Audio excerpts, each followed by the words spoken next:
Hello friend नमस्कार मोर चेनेलटुলৈ পুনৰবাৰ আপোনালোকক আদৰণি জনালো। আজি মই আপোনালোকক এটা নতুন ৰেচিপি দেখাবলৈ লৈছো। ৰেচিপিটো হৈছে চিকেন ড্ৰাই ফ্ৰাই বনাম।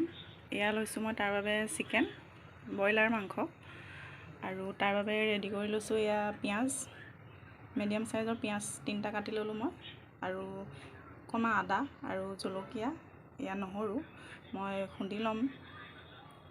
কেনেকৈনো বনাও আহকচোন চাও।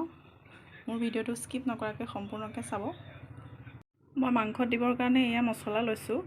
ৰেড চিলি লৈছো আধা চামুচ, জিৰা পাউডাৰ লৈছো আধা চামুচ আৰু ধনিয়া লৈছো, চিকেন মছলা লৈছো আৰু লগতে লৈছো শাহী গৰম মছলা।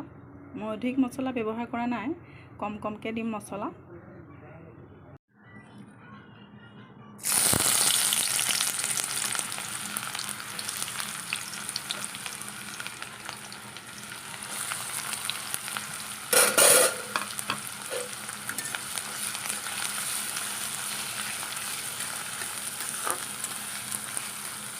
মই কাটি থোৱা আদা নহৰু পিঁয়াজখিনি দি দিছোঁ তলত।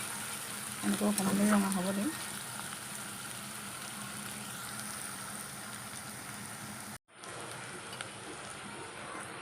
মই ইয়াত দিছোঁ হালধি পাউডাৰ।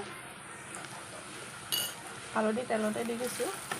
হালধি তেলত দিলে সাধাৰণতে মানে মাংসৰ লগত মিলি যায় আৰু পটককৈ।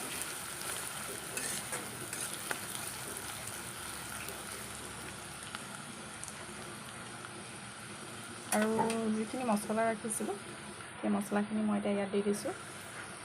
মছলা মই অধিক ব্যৱহাৰ কৰা নাই। মছলা অধিক ব্যৱহাৰ কৰিলে কালাৰটো বা খাবলৈ সোৱাদ লগা হয়, কিন্তু আমাৰ স্বাস্থ্যৰ কাৰণে হানি হয়। সেইকাৰণে অলপ কম মছলা ব্যৱহাৰ কৰিছোঁ মই।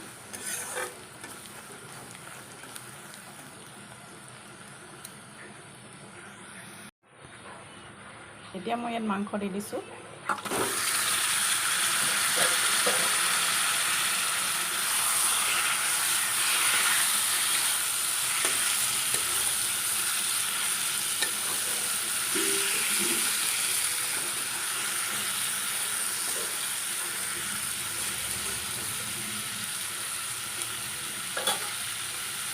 ইয়াতে নিমখো দিছোঁ মই এতিয়া পৰিমাণ অনুসৰি।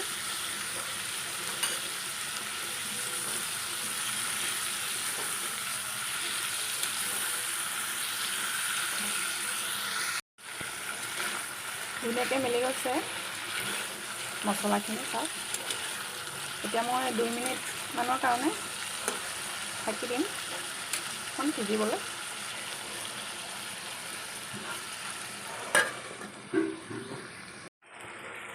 দুই মিনিটৰ পাছত মই আকৌ এবাৰ লৰাই দিছোঁ চাওক, সিজিবলৈ লৈছে আৰু। চিকেন সাধাৰণতে সকলোৰে প্ৰিয় হয়, এইটো ড্ৰাই ফ্ৰাই কৰিলে বেছি ভাল লাগে। মোৰ যদি ৰেচিপিটো ভাল লাগে প্লিজ লাইক কৰিব, শ্বেয়াৰ কৰিব, ছাবস্ক্ৰাইব কৰিব। কাষতে থকা বেল আইকনটো টিপি দিব যাতে মোৰ নতুন নতুন ৰেচিপিসমূহ আপোনালোকে চাব পাৰে।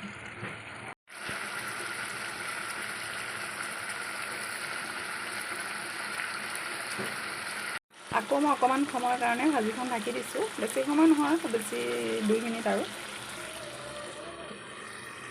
2 মিনিটৰ পাছত মই ঢাকনাখন আঁতৰাই দিলোঁ। এয়া চাওক সিজিছে, তেলখিনি ওলাই পৰিছে মানে, কিন্তু অলপ মই ড্ৰাই ফ্ৰাই বনাইছিলোঁ, যিহেতু ঢাকি দিছিলোঁ যে সেইকাৰণে অলপ তেলটো ওলাই গৈছে আৰু অকণমান পানী তাৰ লগতে ওলাই গৈছে আৰু ঢাকনাখনত। আৰু অলপ দেৰি ফ্ৰাই হ'ব লাগিব আৰু মই ঢাকি নিদিওঁ। অলপ সময় মই এনেকৈ সিজিবলৈ ৰাখি দিছোঁ। মোৰ চেনেলটো যিহেতু নতুন হয়, গতিকে আপোনালোকৰ সহায় সহযোগিতা আৰু মৰম পাম বুলি মই আশা কৰিছোঁ আৰু লগতে ছাপোৰ্ট কৰিব মোক।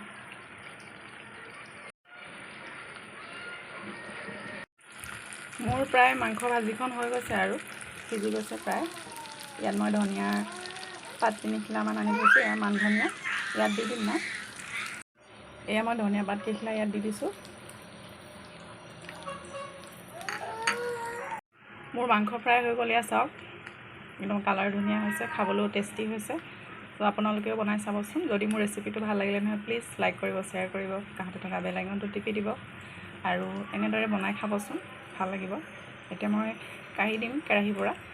এয়া চিকেন ড্ৰাই ফ্ৰাই ৰেডি হৈ গ'ল।